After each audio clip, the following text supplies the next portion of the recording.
O sétimo prêmio Almirante Álvaro Alberto para a Ciência e Tecnologia, edição 2025. É um prêmio concedido pelo CNPq em parceria com o Ministério da Ciência, Tecnologia e Inovação e a Marinha do Brasil. Professor titular da Universidade de São Paulo, ele é diretor do Centro Nacional de Pesquisas em Energia e Materiais, o CNPEM, e é também bolsista de produtividade em pesquisa do CNPq. É, Posso chamar o senhor de Zé Roque? Claro, claro. Já me falaram que o Sirius é quase do tamanho do Maracanã, mas o senhor não colocou no currículo Lattes qual é o seu time. Eu sou tricolor São Paulino. Então é quase do tamanho do Morumbi. Então, doutor Zé Roque, eu queria comentar com o senhor, em primeiro lugar, né, o que representa para o senhor receber o prêmio Almirante Álvaro Alberto nesse momento que a gente vive na ciência brasileira. E como o senhor se vê como representante dos físicos no Brasil, né?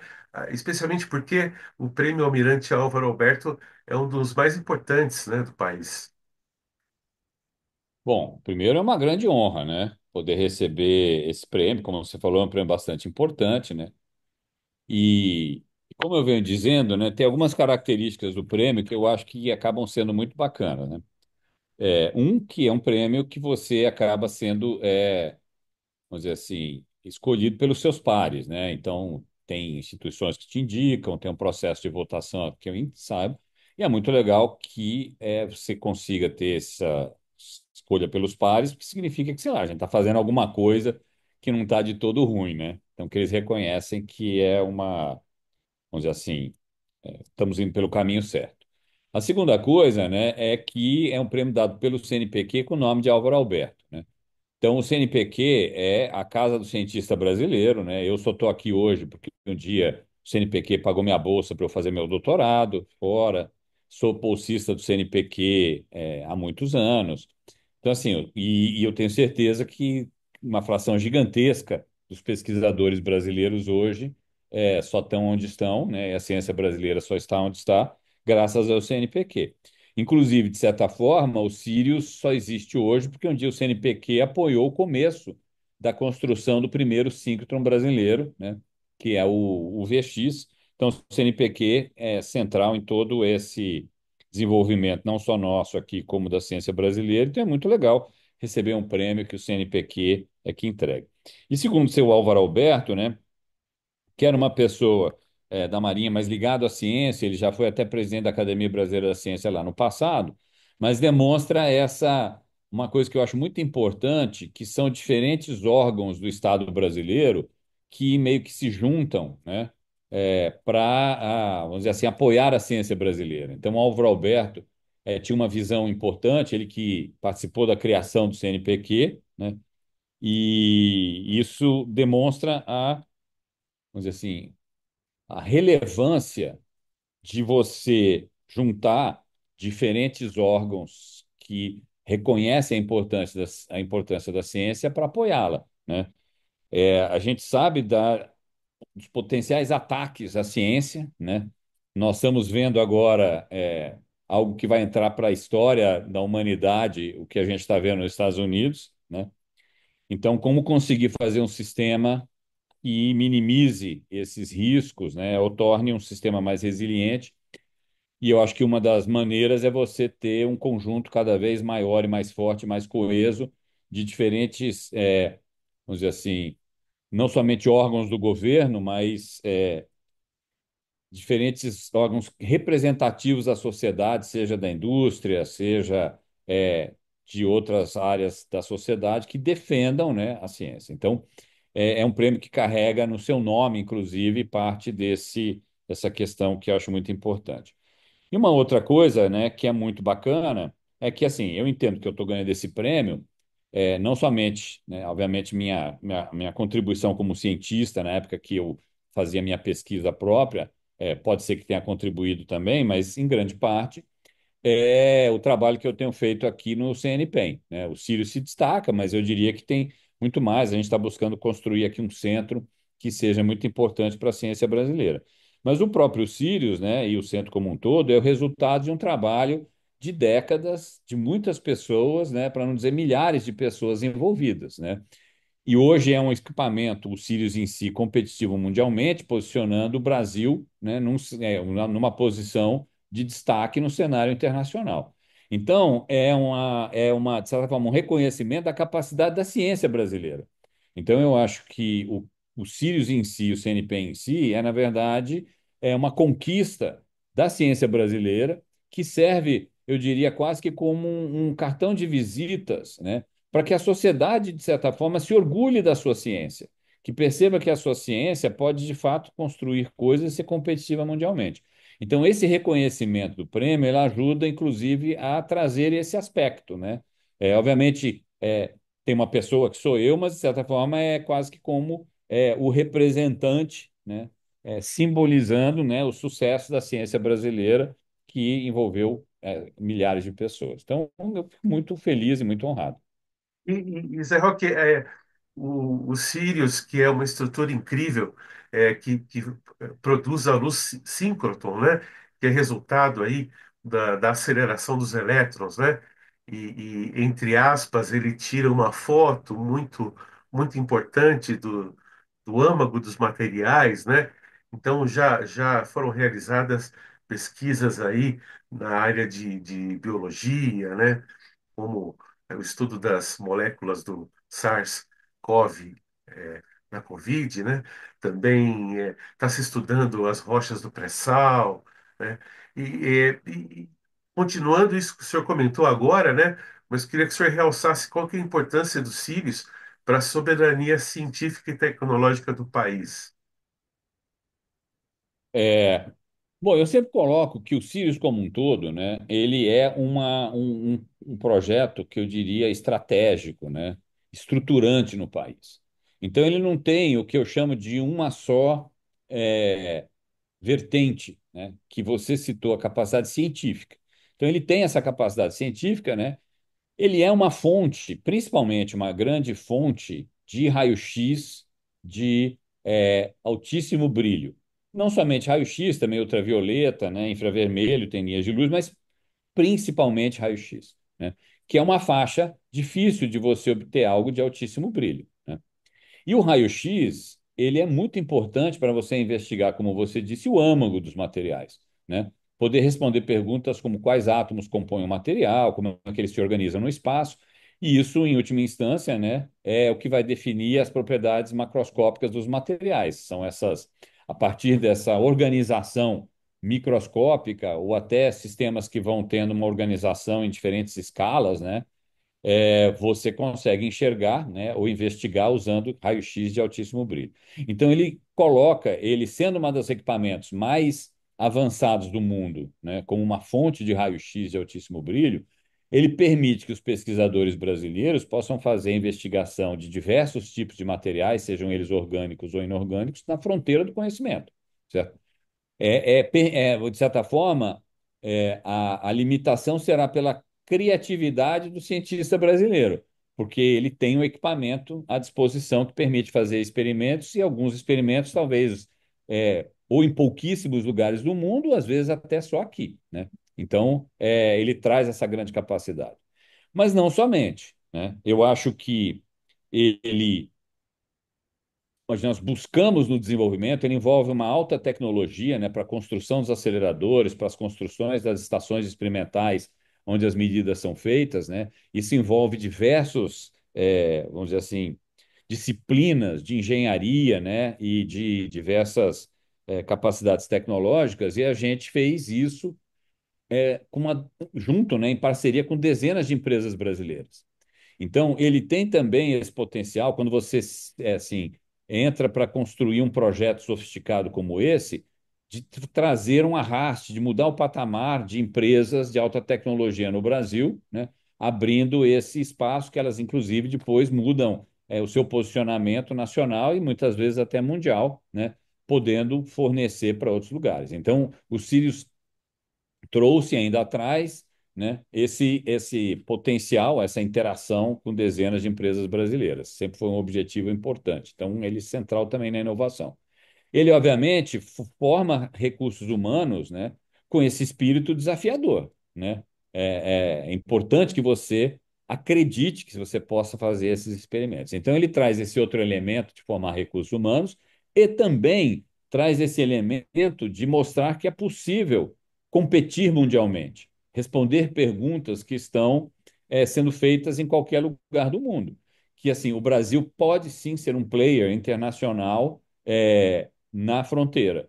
A ciência brasileira tem essa competência, se apoiada corretamente no longo prazo, com consistência, é possível sim você ocupar esse espaço de destaque mundial, e isso é uma prova disso. Isso traz um elemento importante de internacionalização, um respeito, né? Não somente à ciência brasileira, mas ao país, né? A gente, quando recebe diversos visitantes estrangeiros, eles frequentemente, para não dizer praticamente sempre, falam: nunca imaginei que fosse existir algo assim no Brasil. Então, assim, é como eles veem o quê? Ficam chocados do Brasil estar mais avançado do que, em geral, os países deles estão, certo? Nós tivemos esse síncrotron operando nessa alta capacidade, quer dizer, nessa quarta geração, antes do que os Estados Unidos, né?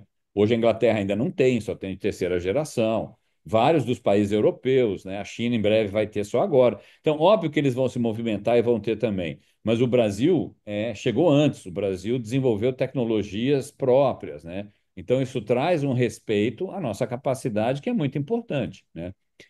E acho que, finalmente, e é importante, inclusive, esse momento, e o prêmio Álvaro Alberto, de certa forma, contribui um pouco pela visibilidade que ele dá, e traz uma visibilidade ao projeto como um todo, que é gerar um sentimento de orgulho na sociedade brasileira, certo? Porque o apoio que a ciência precisa, né, para continuar sempre as suas atividades, né, os constantes riscos, dependendo dos governos que surjam, né, eles precisam ter um apoio contínuo da sociedade. A sociedade precisa defender a ciência. Então, ela precisa também se orgulhar da ciência brasileira, né? Ela tem que ser um patrimônio do país. Então, ele também contribui para esse sentimento, porque justamente tem todas essas outras características. Então, eu acho que é um projeto muito importante por tudo isso para o Brasil.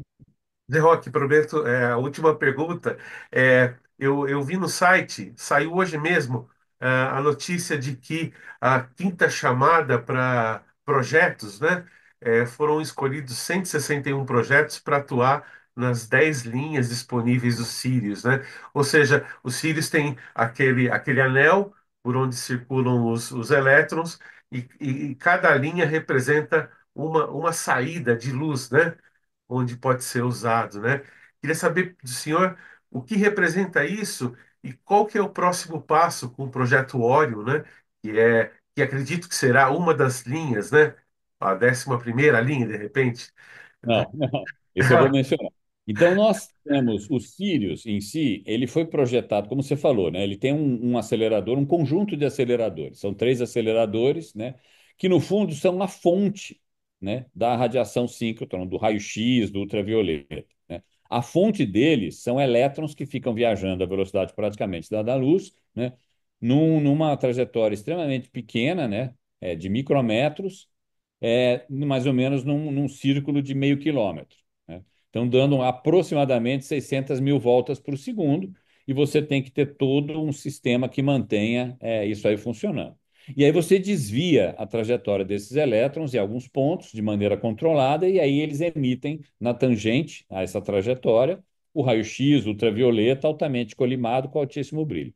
E aí você coleta, né, essa radiação que está saindo na tangente nas chamadas linhas de luz, e no finzinho delas você tem as estações experimentais onde diversos experimentos são feitos. Então, no entorno desse meio quilômetro, o Sirius foi projetado para ter da ordem de 38 linhas de luz possíveis, certo? Então, na primeira fase do projeto, que foi construir o prédio, os aceleradores e outras infraestruturas adicionais, foi feita a previsão de 14 linhas de luz, né? Então, dessas 14, 10 já estão operando aberta para usuários. Nós tivemos, como toda a ciência brasileira, certas dificuldades de financiamento anteriormente, e o novo governo agora deu recursos suficientes para a gente poder concluir a fase um. Então, a gente, em breve, esperamos até o fim desse ano aqui, ter talvez mais duas prontas das 14, duas ou três, indo para 13, e em 26 as 14 da fase um. E aí, conversando com o MCTI, porque nós somos uma organização social supervisionada pelo Ministério da Ciência, Tecnologia e Inovação, que é quem financia tudo isso daqui, né? O governo atual lançou um novo PAC, né?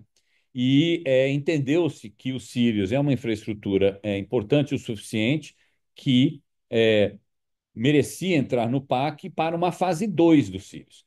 Então, a gente já está executando, iniciando a execução da fase 2, que serão mais 10 linhas de luz. Então, a gente, de 14 da fase um, vamos ainda agregar mais 10. Então, num período aí de 4 anos, mais ou menos, nós vamos ter 24 linhas de luz associadas diretamente ao SINC. Muito bem.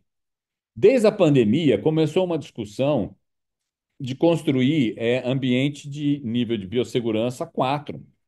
Na verdade, o SARS-CoV-2, que é o vírus que causa a COVID, ele precisa do ambiente de biossegurança chamado 3, né? Os patógenos todos, vírus, bactérias, etc., eles recebem uma classificação mundial que define o risco dele, a patogenicidade, quanto que você tem de tratamento, cura, etc., né? Em 4 níveis. O nível um seria o mais tranquilo, que não precisa de nenhum grande equipamento de segurança, não precisa nada muito sofisticado. E o 4 é onde está o ebola, certo? O 3, como eu falei, é o SARS-CoV do Covid, né? E o ebola, essas doenças de febres hemorrágicas, né? Você precisa de um ambiente todo especial. Você tem que trabalhar lá dentro praticamente com uma roupinha, parece uma roupinha de astronauta, respirando com oxigênio, um ambiente todo com um diferencial de pressão grande. Então tem todo um cuidado para fazer isso. O Brasil tem vírus nível 4 que foram conhecidos, na verdade chama Sabiá, o nível que é o vírus conhecido do Brasil, e Sabiá porque é um bairro na região de Cotia, aí perto da cidade de São Paulo. Então, assim, os nossos vizinhos aqui na América do Sul têm também vírus nível 4 conhecidos. O Brasil hoje não pode estudar o seu próprio nível 4, ninguém aqui da América do Sul, porque a América do Sul, né, na verdade a América Latina, não tem um ambiente nível 4. Então, com os esforços que começaram a ser feitos, né, de construção de níveis, laboratórios de nível 3 para estudar o COVID, né, o SARS-CoV-2, surgiu uma discussão de eventualmente construir então um 4, porque a pandemia mostrou que ou você está pronto para atuar ou já era. Então você precisa ter as infraestruturas prontas, né? As pessoas treinadas, né? E aí o MCTI fez um questionamento se seria eventualmente possível conectar de alguma forma os Sirius, que eles sabiam que tinha uma grande capacidade de análise de materiais, inclusive orgânicos, né? A um ambiente de biossegurança, tipo 4, por exemplo, né? E, eventualmente, o 3 também poderia se beneficiar disso, né? Então, seria conectar essa capacidade de investigação usando linhas de luz de um síncrotron, né? Que traz uma grande capacidade, principalmente de imagens tomográficas, essa quarta geração que a gente chama de fontes de luz síncrotron, tem uma fonte de altíssimo brilho, alta coerência, e que permite que você consiga fazer para diversos tipos de materiais é, imagens tridimensionais, que a gente sabe, né? Todo mundo que vai no hospital e vê a diferença de você fazer uma imagem bidimensional de raio-x para você fazer uma tomografia de raio-x, como que você consegue agregar informação com a tomografia tridimensional. Então, a ideia é você fazer isso para diferentes materiais. E o Sirius traz essa oportunidade. Então, seria acoplar essa capacidade a você estudar patógenos, né? É um desafio, isso nunca foi feito em lugar nenhum no mundo, né? A gente analisou e entendeu que temos que desenvolver coisas, né? Mas sim, é possível.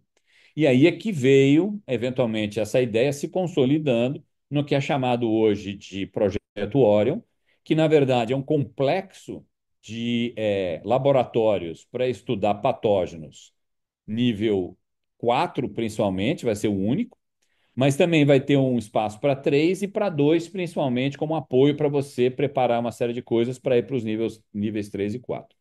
E o grande, então ela vai ter um monte de vamos dizer assim, técnicas avançadas de biologia, muitas ligadas a bioimagens de forma ampla, mas biológica. Vai ter criomicroscopia eletrônica, vai ter uma série de técnicas que eu chamaria mais tradicionais, né, mas que vão estar todas consolidadas vamos dizer assim, numa infraestrutura de ponta e um diferencial único, que é acoplar três linhas de luz. E por que três?